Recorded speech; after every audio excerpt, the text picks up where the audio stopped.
So you mentioned a lot of these towers going up around 2019. There's some researchers that believe that the 1918 flu pandemic that swept across the world was actually electricity being first instituted in major public spaces. What are your thoughts, or have you talked to any experts on the rollout of these towers and the rollout of 5G in many places around the same time as COVID? Because a lot of the symptoms, well, first, we'll talk about that in a minute, but a lot of the symptoms of cold and flu can actually coincide with EMF damage. What are your thoughts, or what are the experts that you've interviewed have to say about that? There's a little bit of data showing that the more electropolluted a city is when they take levels, and the more people are prone to flu-like illnesses. And there's good reasons to think that radiofrequency radiation as an environmental pollutant will impair the immune system.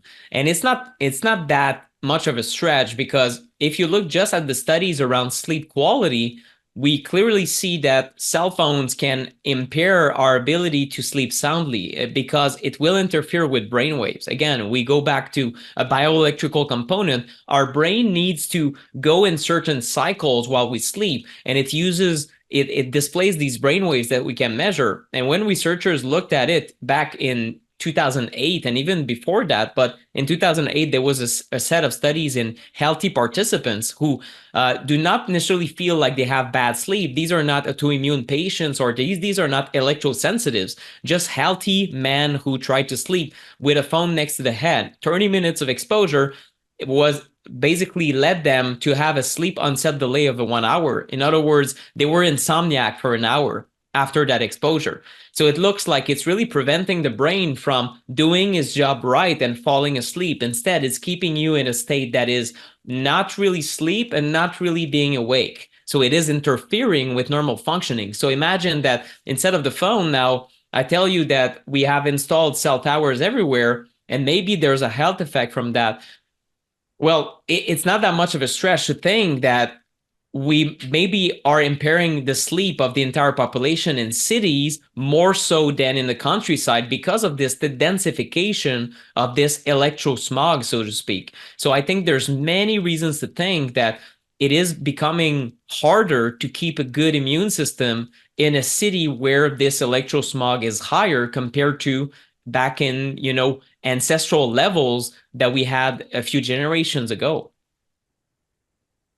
Are there research studies that you've come across? So sleep has been affected. What about behavior, neurological, psychiatric behaviors? Are you seeing any research studies or talking to any scientists that have made any linkages or associations or even causation to things like ADD and ADHD, or to things like brain fog, dementia, depression, etc.? Yeah, the strongest data there is in pregnant moms who are exposed to more cell phones and the risks of their children developing ADD, ADHD symptoms, or even food allergies in certain tests, in certain sets of epidemiological studies.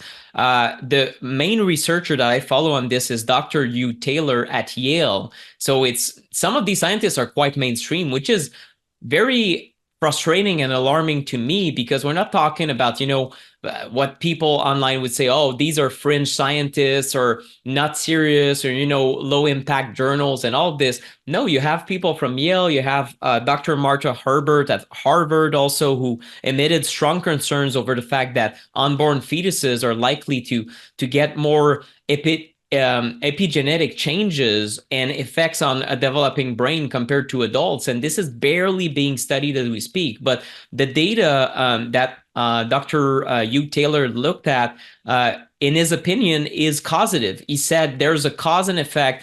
When you expose yourself more as a pregnant mom to the cell phones or other machines that emit this radiation, your offspring will have double the risk of developing behavioral issues. So is it that, it's a sort of stimulatory effect where the nervous system is riled up and you just develop like that? We know that the fetus, when it's forming, is sensing not only the mom's feelings and reality and diet, but also the environment. So if we introduce an agent in the environment that is let's say, threatening to the nervous system or stimulatory, there's a chance that it will, let's say, be recorded by the body, and then later in life we might see impact. So we don't know to this day how much is this contributing to what we're seeing in youth, but it's certainly not helping. And given the fact that there's almost half of children in America now that have chronic issues of all types, including obesity and different autoimmune conditions, I think it deserves to be looked at. The problem is that in most discussions, we're only focusing on food, only focusing on habits and different things, and forgetting the environmental component, especially EMFs. Yeah, I think it's unfortunately going to be one of those things that catches us so quickly. We're going to have to possibly backtrack on a lot of what we have approved as Yes. generally, or not approved, but have assumed as being safe. Are you seeing any connection with or correlation with the development of different types of autoimmune disease? You mentioned allergies, you mentioned some behavioral issues in pregnant women who are exposed more so. What about other kinds of diseases? Any other connections that you've seen the scientific community make?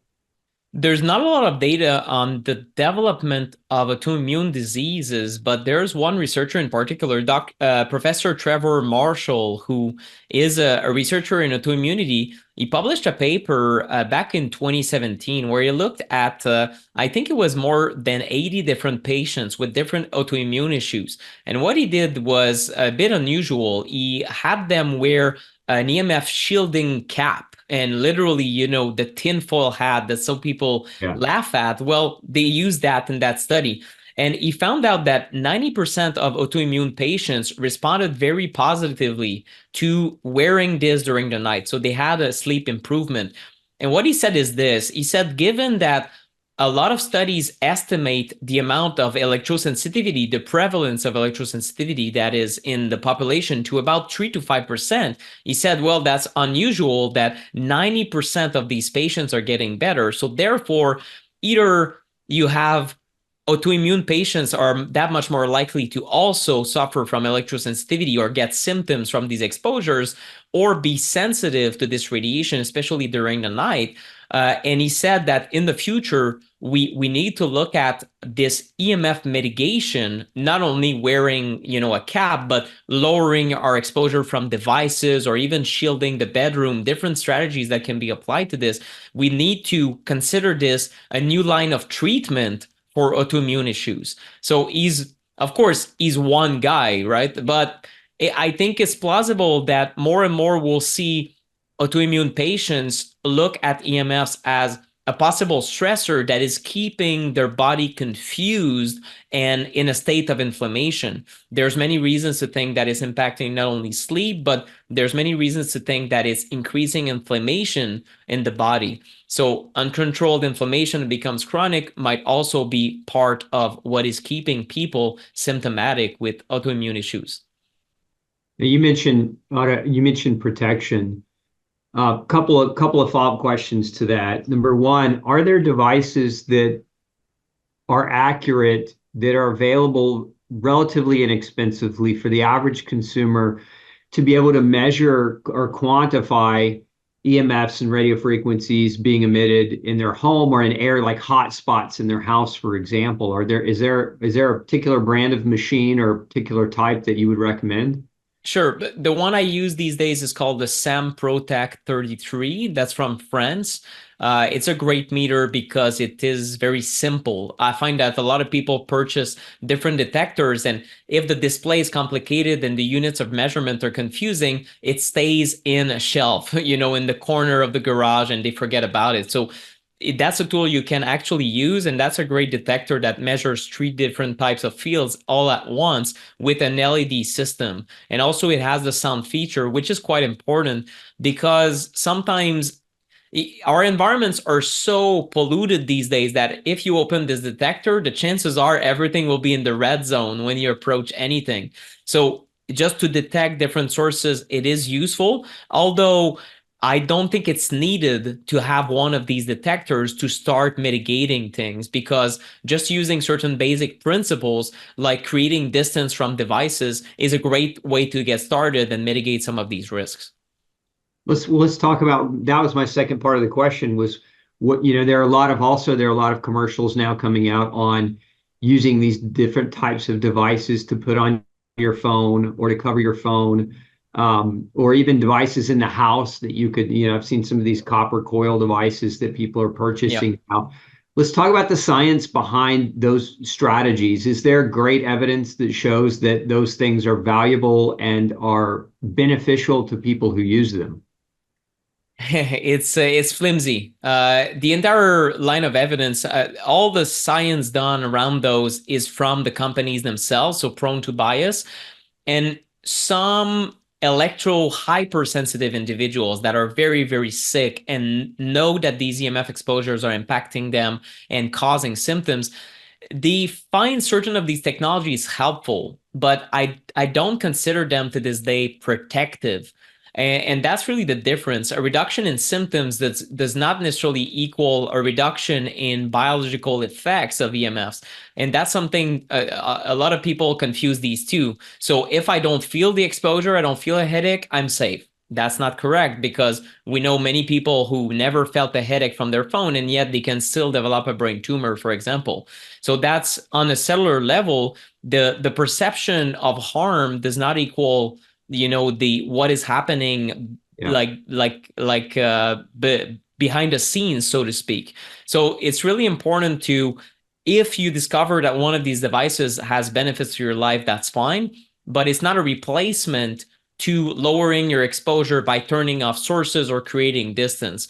So I think that there's a lot of marketing and a little bit of science, but we don't have, I think, the scientific accuracy that we should have to really tell people, install a pyramid in your bedroom and now you're completely protected. This is, there's not one EMF scientist that I know of that endorses these devices. So to this day, some people find relief, and that's good. In fact, I talked to environmental medicine doctors in the scope of my new summit, the 2024 EMF Hazard Summit, and some of them find benefits for their hypersensitive patients. There are certain necklaces that you can wear, and I don't know the exact mechanism. Maybe it makes people more resilient, or maybe it's the placebo effect. I'm not sure. But if it helps them, that's fine. But these patients still need to turn off sources and minimize EMF exposure, or else it's like saying, no, don't worry about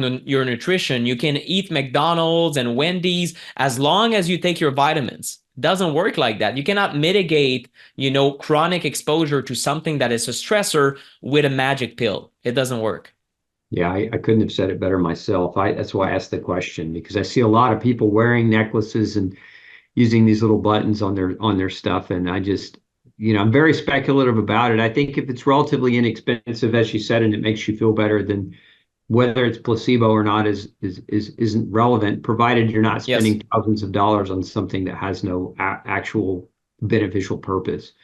Because you can create harm by creating financial distress, right? And people who would spend a lot of money on something that maybe is not Yes. very protective.